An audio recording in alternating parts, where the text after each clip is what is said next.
Howdy partners, as always it's so good to be here to talk about films, and what an exciting time for film it is. Still doing my last 2024 film homeworks, so I will be at the cinema quite often in the next couple weeks. And I'm glad to have invited a few friends that came from Paris to see this film Nickel Boys. And there's been quite a lot of buzz surrounding this film for months now, so I've been dying to see it come out in Montreal. And we just learned not too long ago that it has 2 Oscar nominations in Best Picture and Best Adapted Screenplay. So that's always exciting to see for an indie film. But apart from the buzz and the critical reception, I knew pretty much nothing going into this film. And I feel rather blessed because I was in for quite a few surprises. As always, without going into too much spoiler detail, but let it be known that this is a historical drama. This is a classic case of justice that's miscarried. We have this young black boy who is sentenced to the Nickel Academy, which is this reform school in the Jim Crow South of Florida. As you can imagine, this was quite a brutal watch. Not for the faint of heart. And I actually mean that in more than one sense, not just the emotional quality, but just the filmmaking aspect of it. I was not ready for it being quite such an experimental and poetic kind of filmmaking experience. It's not something you necessarily remark as you first start watching the film, and indeed for a while we don't even know who the protagonist exactly is. But at one point I had this realization that, oh my god, the whole film is filmed in this first person perspective. It was such a wow moment when I realized I was looking at the film through this young boy's eyes, when his mother was ironing clothes, when I saw the reflection in the metal itself. And there's a moment soon after where we're watching a bunch of TV screens in a shop window, and I actually didn't notice his reflection at first, but then Martin Luther King comes on to all these screens because of course this is that time in history.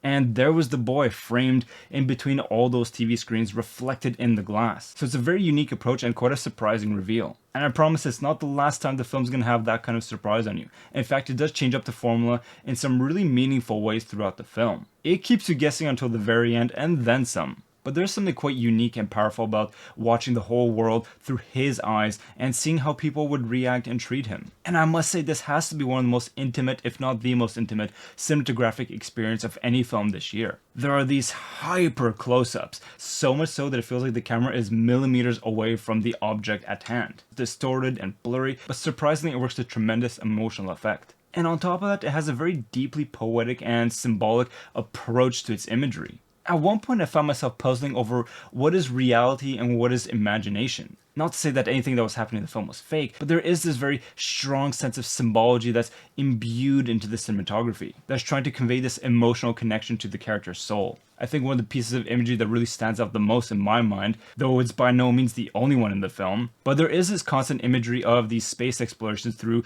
the Apollo 8 missions, if I recall correctly. And upon leaving the cinema, I was wondering to myself, like, what are they trying to communicate over here? And my friend and colleague had something really interesting to add to that, in the sense that perhaps this is a symbol of progress. I mean, this is, after all, the time of JFK and, once again, Martin Luther King. So we do have this young boy who's stuck in this hellhole over here, dreaming of another future where he would be free. Indeed, being isolated in this location, almost like the astronauts themselves who are just isolated in this very different kind of world, away from everyone else. Perhaps there's also this idea of that far-off dream that's somewhere in the future and somewhat unreachable and intangible, but still having that seed of hope. I think this is the kind of film that's going to take a rewatch and some discussion with friends to unpack a lot of its symbolism. And I think that's a fantastic characteristic of any film, should they achieve it. And indeed, there's a mix of real-life footage imbued in this film as well. It's not just this montage of very intimate cinematography that undoubtedly is beautiful, and it's the story that they're telling in this film, but there's also a lot of black and white imagery, either from real life events or even from some classic black and white films with Sidney Poitier. And then add on top all these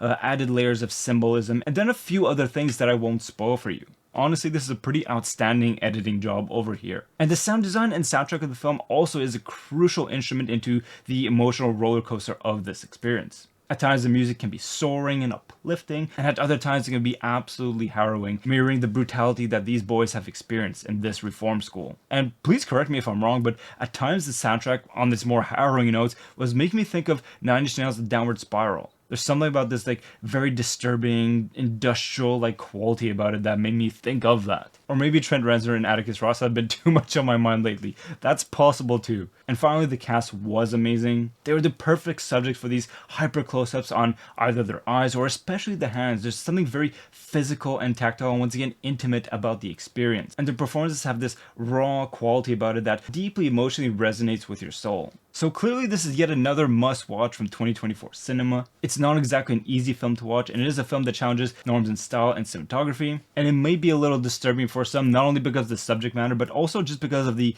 first person view camera. There's very dynamic and perhaps a little disorienting for some. I was wondering, like, why are so many people walking out of the cinema? I go to the cinema often, and it's not something that happens too often. I think the last time I remember was for The Substance, which I get it, that's a totally gross film. But here, I think it might be just some people were just a little nauseous from the experience. Maybe me as a gamer and game developer have a lot of experience with it. I've also worked on VR, so I probably have a higher tolerance than other people. I hope that's the reason people were walking out and not because of any untoward intentions. I somehow rather doubt it, but there you go. I think it's worth putting out there. But in any case, all that being said, this is clearly yet another must-watch film from 2024 cinema. So I'm ranging anywhere between an 8 and a 9 out of 10. I love that these kind of low-budget indie gems can get major recognition from not only critics, fans, and from award ceremonies. Once again, it is nominated up for 2 Oscars, and for some major categories too. So I think that's a gigantic win, and it is without question a very powerful film. And yet another reminder why I push back these year lists as far back into the future as possible to just get the widest scope of what